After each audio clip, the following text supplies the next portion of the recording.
Iowa State basketball may very well be in very serious trouble. We'll talk about it today on Locked On Cyclones.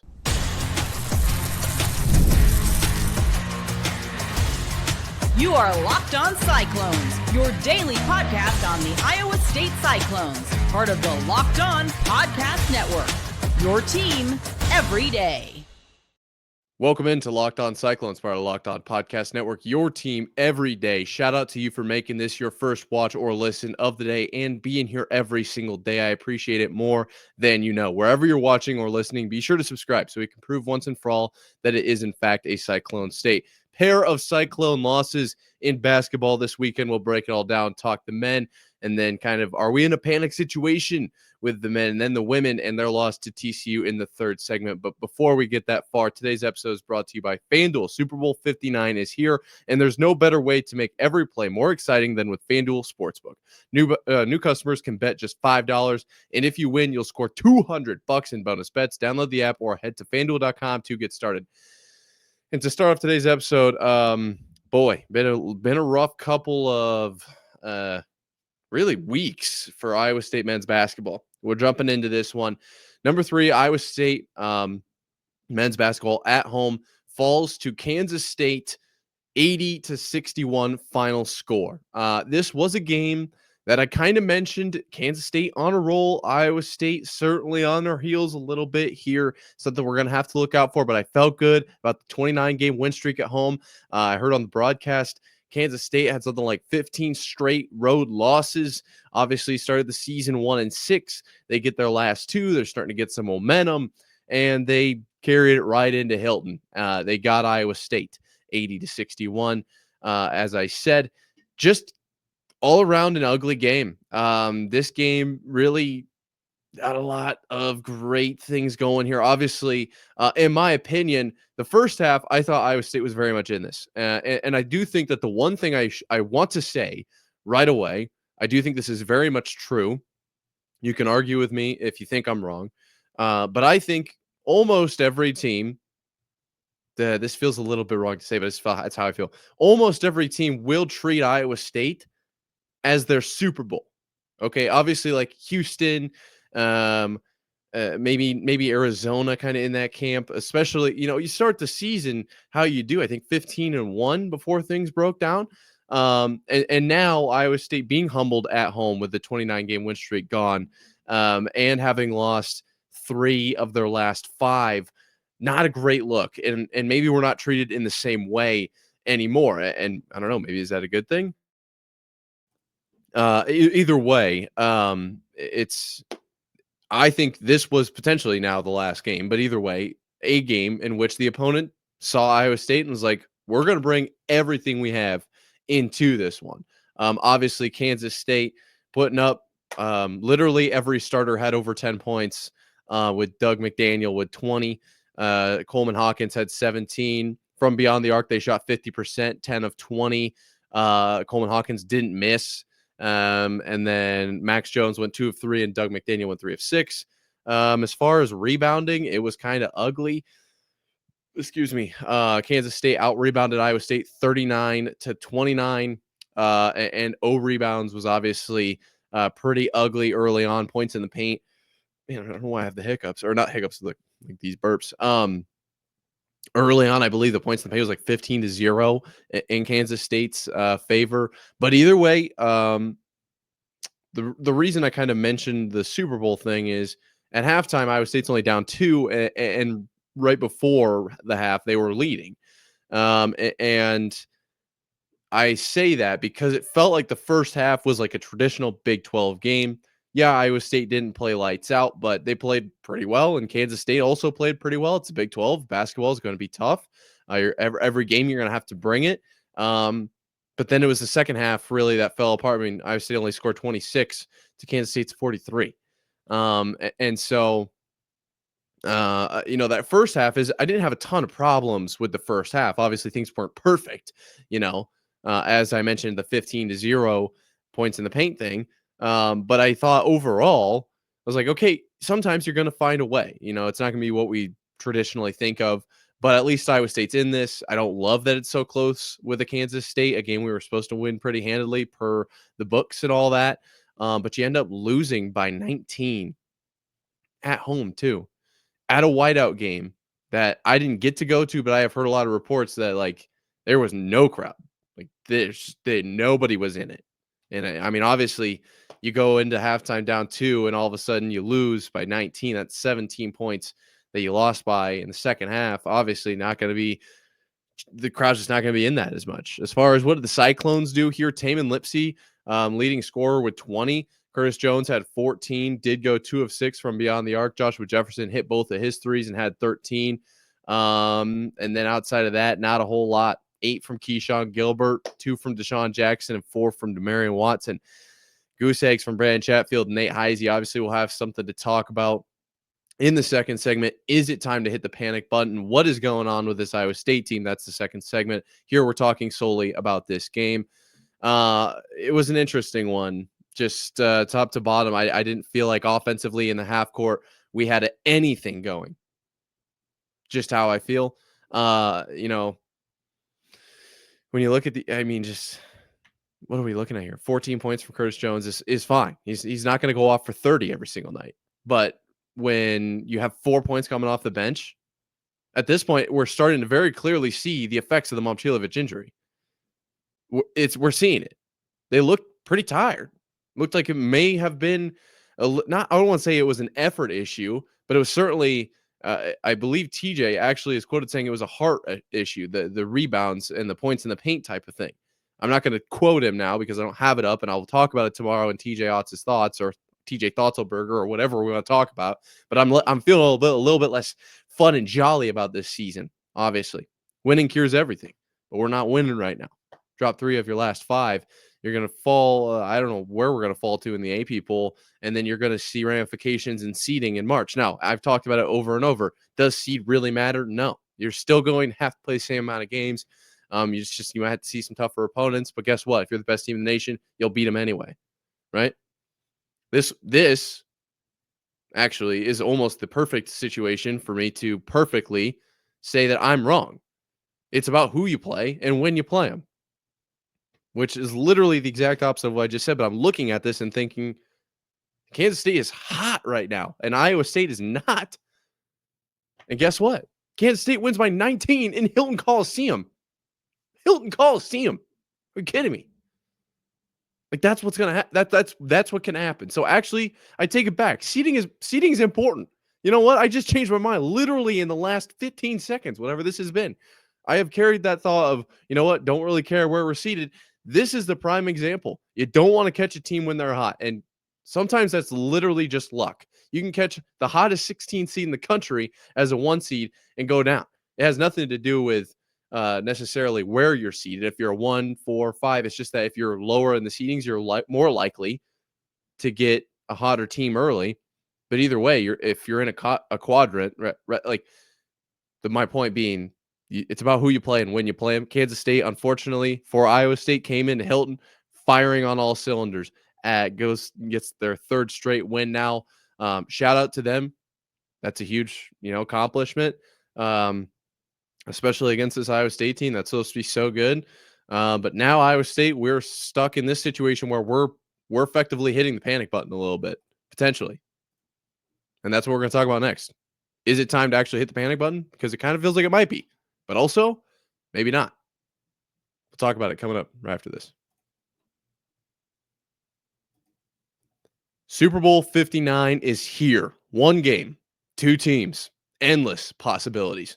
And there's no better way to make every play more exciting than with FanDuel Sportsbook. Whether it's predicting the first touchdown, calling the MVP, or even betting on the coin toss, FanDuel makes it easy to get in on the action. With live betting all game long, you can adjust your bets as the game unfolds and feel the thrill from kickoff to the final whistle. The live betting feature lets you stay involved no matter what happens on the field, and the app is super easy to navigate. Plus, knowing that you can place a $5 bet and potentially win $200 in bonus bets for the Super Bowl, that's icing on the cake. Download the app or head to FanDuel.com to get started. Just bet just $5, and if you win, you'll score $200 in bonus bets. That's FanDuel.com. Bet with FanDuel, official partner of Super Bowl 59. Iowa State falls to Kansas State at home 80-61. And the question is now, do we hit the panic button? Whew, baby. I'd like to answer for you right away. And I'm really 50-50 on this. Now, the fan in me wants to say, no, it's fine. It's fine. We're good. We're totally fine. Like it's not a big deal. We're going to be just fine, guys. Don't even worry about it. It's only 3 losses. What are we talking about? But then I look at this and I'm like, oh, wait, we might have to potentially hit the panic button a little bit here. Maybe not the button. Let's think of this as like a slider. We're pushing the panic slider up a little bit. I am certainly a lot more on edge, certainly more uneasy than I was after the Kansas win, right? Think about where we were after defeating number 9 Kansas by 17 points without Momcilovic. I mean, I was on top of the world. I was like, this team is literally unstoppable. And I mean, we don't delete shows. Go back and watch it. I was like, there is no chance we don't win a national title. What are we talking about? We just lost Momcilovic and dominate Kansas by 17. And then you go on the road, you lose West Virginia. That's fine. Sometimes that's going to happen. You beat UCF, you come back, and I'm like, okay, we're fine. Then you lose to Arizona State. Or you beat Arizona State, excuse me, and then you lose in a heartbreaker to Arizona. I don't know why I said we lost to Arizona State. We didn't. We got those 2 wins in a row, and now we have back-to-back losses for the first time in I don't even know how long. And we've got to go on the road to Kansas now today, which I'm not going to preview, but I am talking about, is it time to hit the panic button, which maybe I should preview that. But either way, I mean, we've played Kansas. We just got to get it done. That's my preview.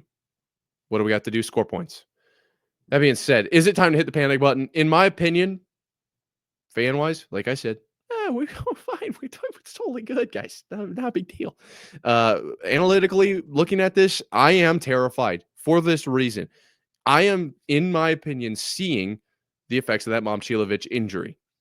This Iowa State team appears to be out of sorts. Defensively, I don't know why. I really don't know why, but it feels like we're just letting teams score, on us. Give up 80 to Kansas State, 86 to Arizona, 61, but you give up 83 to UCF.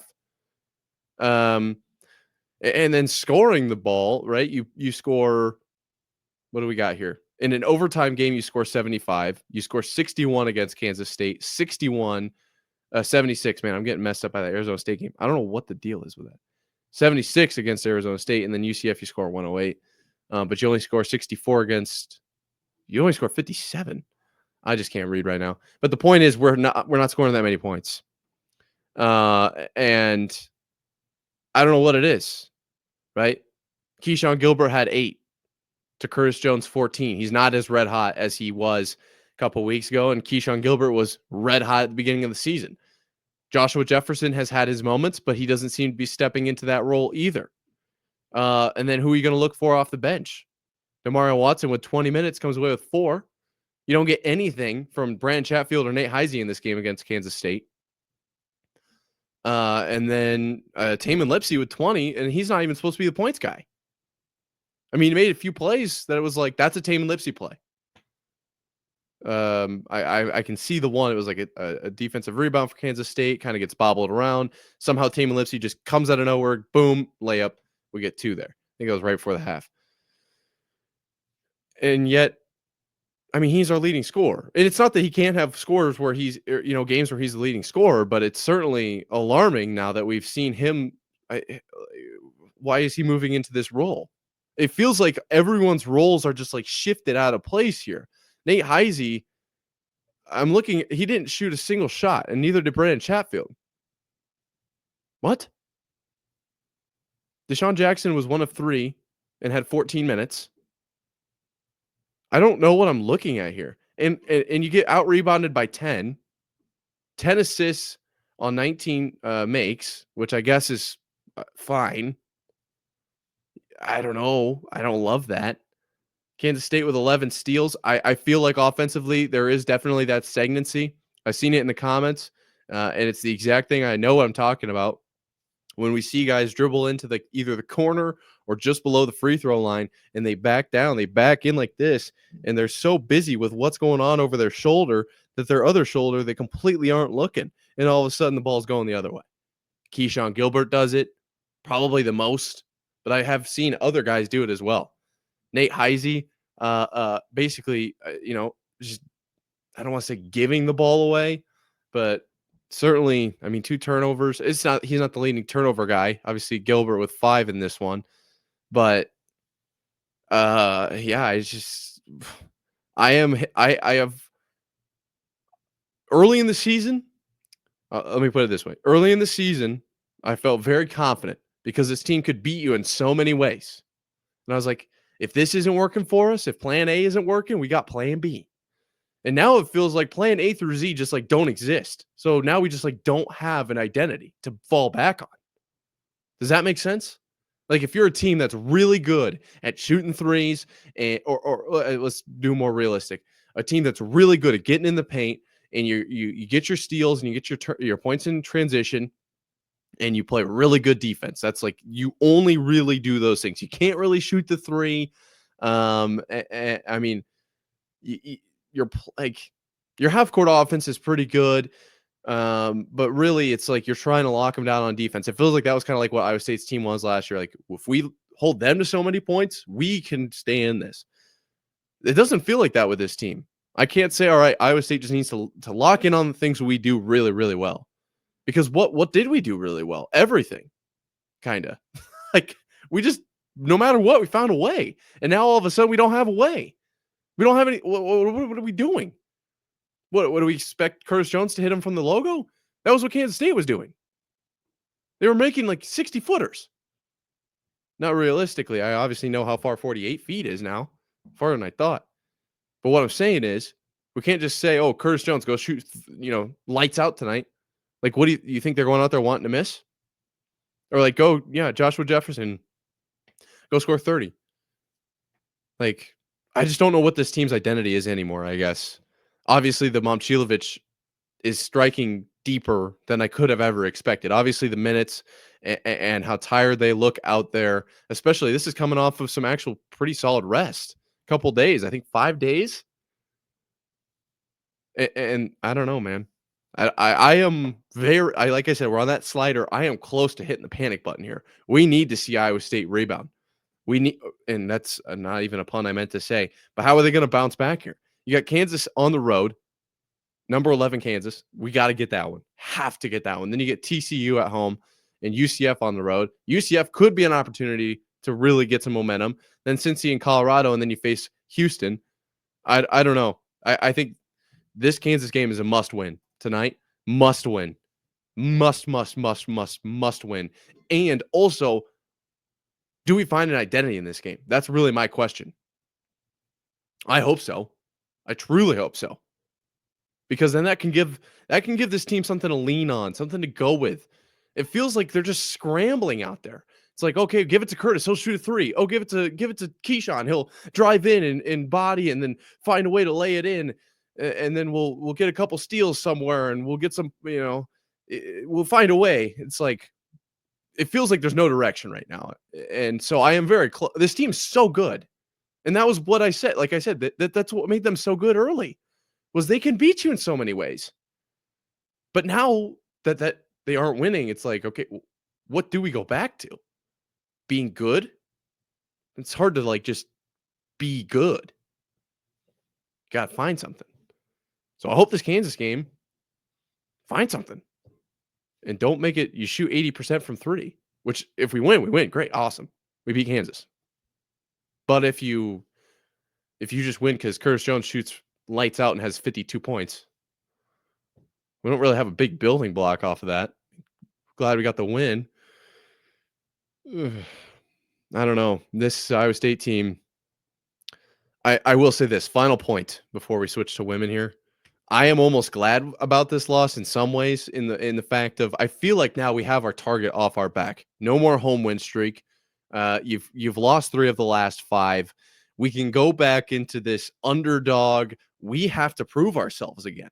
I don't think going into the season anybody thought Iowa State was going to be horrible, but I don't think anybody thought they were going to be rising up to number 2 in the nation. or making a run at like going undefeated, which not that they had the undefeated streak for very long in the season, but in the conference at least.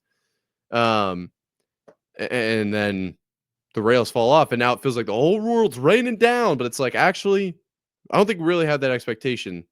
I mean, we thought we'd be good, but now we're kind of in the middle here, and we can use this. We can build off of this. Okay, we're fine. That's my final statement. We're fine. Don't even touch the panic button. Keep the case on it. Take the key out of the ignition. We'll be just fine. Now we got to talk women. Iowa State TCU game coming up right after this.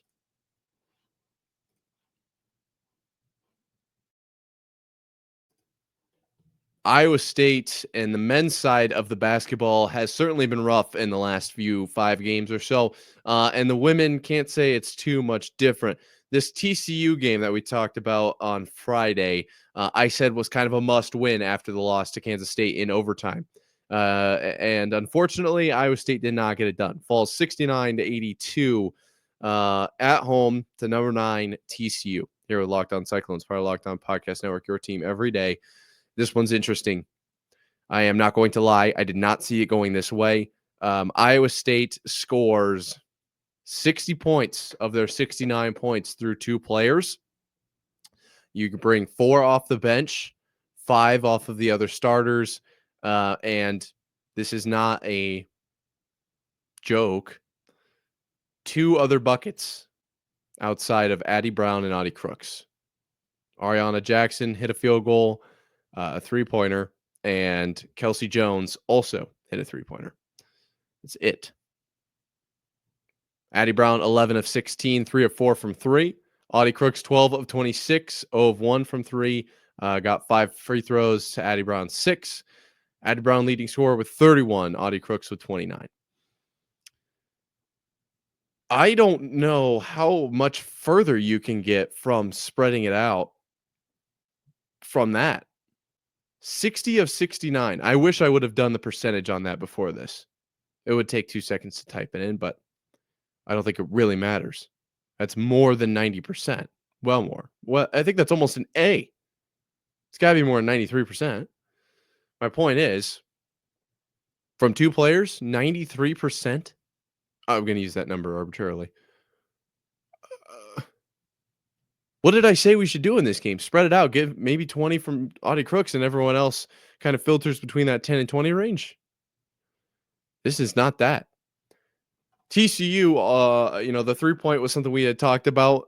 They shoot 12 of 26, 46% from beyond the arc. They just rained threes. It was kind of crazy, actually. And Iowa State shot 55%, but we only shot 9 of them. So we shot less than TCU made. I don't know why I've seen this multiple times for TCU this year, but I guess they just shoot so many. Leading scorer was Haley Van Lith. And in this game, late, Iowa State only down 10. Iowa State, it felt a couple times like they were kind of in this. At halftime, it was only a 1-point game. 1-point game. And I was like, okay, we are very much in this. I think we were down 10 with 5 minutes to go or something like that. Right around that mark, maybe even a little bit less. And unfortunately, we didn't score for the last 3.5 minutes. It's just not something you're going to do if you're going to win games. You gotta score to win. And now the question really becomes, where is this Iowa State team at, and what can we expect from them? What are we really realistically expecting from this team? You have 7 games left. Kansas State at the end of the year, who is ranked, and they may have Aoka Lee back potentially. But other than that, you have Cincinnati, Colorado, Kansas, Houston. I don't know. Where does this Iowa State team hope to? I'm speechless. I think that at this point, the expectation or the hope is to make the tournament. That's what this team, I think, is hoping to do. And I think with the schedule that Iowa State has remaining, there's a real chance that they go 2, 4, 6 in a row, get 6 in a row. And then the Kansas State game at the end of the year has a whole lot of weight. But these 2 losses do not help them. in really any way. I didn't see anything really in either of these games that was like, obviously, yes, the Kansas State game, taking him to overtime was great. But then overtime went so horribly wrong that it's hard to ignore that.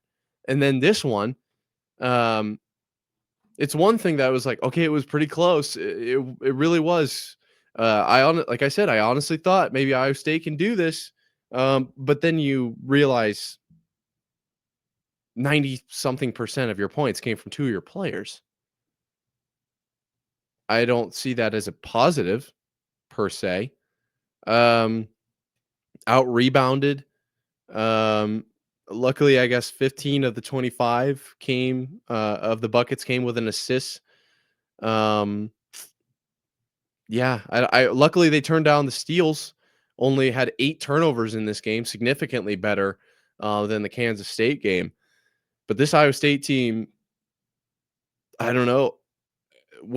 Are we really going with the identity as Addie Brown and Audie Crooks here? We just got off the identity train talking about the men and how I don't feel like they really have one. And then you get to the women and it's like, I think we maybe just picked the wrong identity here. I don't know if I like this one. I don't know if I think this was maybe the best play. Maybe we go back to when we were on our win streak, out in Tempe and Tucson and Texas Tech, which was an ugly win, but still a win. Spreading the scoring around a little bit. And we've recently diverted back to this, just get it to Addie and get it to Audie, and they'll find a way. Emily Ryan had 2 points in this game. She had 6 assists, led the team with 6 assists, but only 2 points. This is not a good look. I mean, yes, TCU is a good team, but I am genuinely very surprised. You get 2 other baskets from the whole team, not just the starters or just off the bench. 1 bucket came from a starter, and 1 bucket came from Jones off the bench. So this is a very much a point where Iowa State has to bounce back. You have to come back and snag the rest of these wins the rest of this year. It's been a bumpy road, up and down this year in the conference. Loss, win. You go on that win streak, then you get one on you lose on the road, then you get 2 at home, then you lose on the road, and now you lose at home again. It just feels like I'm not really sure what's going on here. Like, we should be getting a few of these. Like I said, the Kansas State game, very gettable game for these for the Cyclones team. Don't come away with that one. TCU going to be tough, but we're in it, and we were kind of in it till a couple minutes left. Then you don't score for the last 3.5 minutes, almost 4 minutes. You have to turn it around here. This is not a good situation, and we have to get more scoring production out of somebody. And it's not even like, yeah, Emily Ryan shot 0 of 5. But aside from Emily Ryan, from the floor, I'm seeing Ariana Jackson of 1 of 1. So that's 1. Ayala Tanky, 1. 0 of 1. Kelsey Jones, 1 of 2. That's 4 attempts from the floor outside of Addie Brown and Audie Crooks, who collectively shot 42 times. That can't be right. I think my math is wrong on that one because they shot 51 times. Oh no, I'm not including the Emily Ryan. So you get 4 plus the 5 from Emily Ryan, and then the 42. Like, what kind of offensive plan is that? That to me is a problem. So Iowa State basketball as a whole right now in some trouble. But like I said, things can get better. We got a chance here. We can do this. Iowa State women, having a bit of an easier stretch of schedule here. Not easy, just easier. You're not facing 11 and 9 back to back. And then the men, mandatory win at Kansas, in my opinion. Mandatory win. And then, from there, a little bit easier than Houston. If you're still watching, shout out to you. This is a sad day. Not gonna lie, I didn't quite bring the energy. Just like this weekend was rough, man. You lose to Arizona the way you did. Like, we're gonna bounce back, and then you take the L to Kansas State at home. from men, and then the TCU and the K-State game for the women, the whole thing. It's tough. Tell me how you're feeling in the comments down below. That being said, shout out to you guys for making it. If you're not subscribed, what are you doing? We're proving it's a Cyclone State. Until next time, Cyclone fans, sayonara.